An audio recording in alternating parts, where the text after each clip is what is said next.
When people hear about faith-based political movements, the immediate fear is a dystopian theocracy. We picture a regime where religious leaders hold the reins of government, striking the gavel and directly enforcing oppressive policies. But if we look at the most prominent intellectual defenders of Christian nationalism, the definition is far more structured. They define their movement as a totality of national action. They are working to build a parallel society, where civil laws and social customs are grounded strictly in a biblical worldview.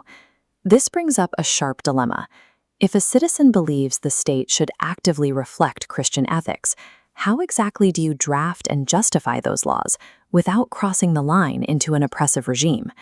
The real friction lies in the machinery, the specific methods used to translate religious ethics into binding legal code. This is where Catholic integralism enters the picture. It is an alternative political theology that shares the ultimate end goals of Christian nationalism, but completely rejects its methodology. Both frameworks reject the idea that the state's highest value is absolute, unrestricted liberty. They both argue that every human institution is inspired by some vision of humanity's destiny. If a society actively rejects God, it inevitably seeks its criteria in secular ideologies that easily become totalitarian. This diagram shows their overlapping agreement.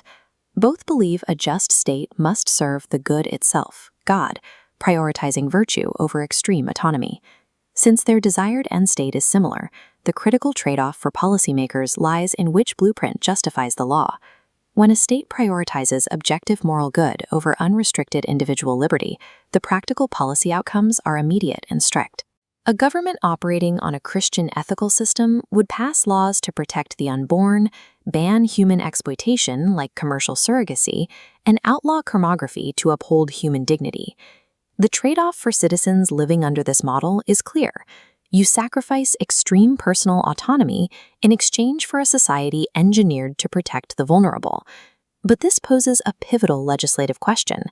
How does a politician convince a pluralistic, secular society to adopt these specific moral bans? Without a concrete, universally justifiable foundation, any moral restriction you try to pass is going to appear arbitrary and tyrannical to a secular citizen.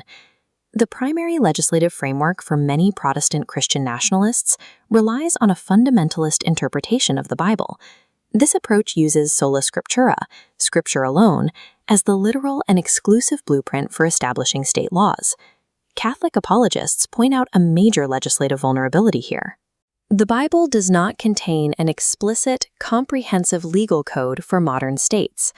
Relying exclusively on scripture leaves gaps when dealing with complex contemporary issues. The text lacks explicit prohibitions on modern problems like complex medical ethics or digital pornography. While literalism provides direct theological clarity for strict believers, it severely alienates non-Christians from the political process. A public policy framework justified entirely by citing biblical verses reaches an immediate dead end in a secular legislative environment. To bridge this gap, the Catholic Church relies on an alternative foundation for public policy: natural law. Natural law is the universal moral code written on the human heart, discoverable by all rational creatures through logic. This shifts political advocacy. A Catholic politician argues against abortion using logic and human flourishing, not solely citing the Bible. The strategic advantage of this approach is significant. It creates a philosophical bridge that non-Christians and secular citizens can theoretically cross. But natural law comes with its own trade-off. It requires politicians to engage in complex philosophical communication, rather than relying on highly motivating religious rallying cries. You are trading the simplicity of biblical literalism for the intellectual rigor required to debate a secular society on its own terms. This brings us back to the panic over a harsh theocracy. The Catholic Church fiercely rejects the idea of regimes where religious leaders directly control the government and oppress other faiths.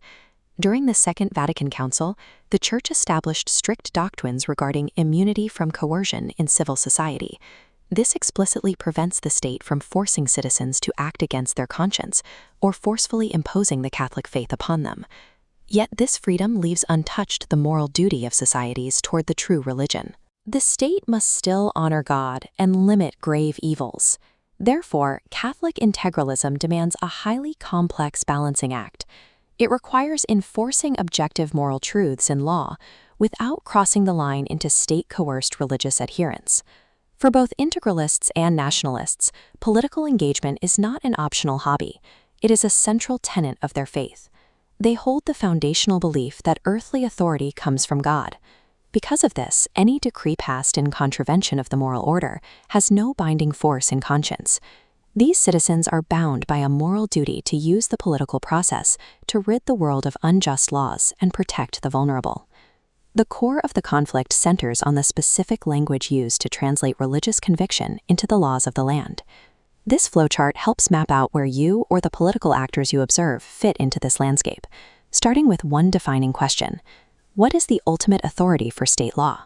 For voters demanding literal biblical justification for state policy, the Christian nationalist framework aligns with their views. The trade-off they must accept is a highly polarized civic sphere.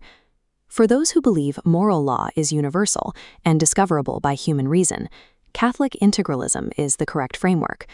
This requires accepting the rigorous intellectual burden of legislating morality while avoiding coercion. Outside policy analysts and secular observers have to determine whether a political advocate is arguing from scripture or from natural law to properly engage them. Understanding this mechanical distinction is the only way to accurately predict how the religious right plans to govern and exactly how their policies can be debated.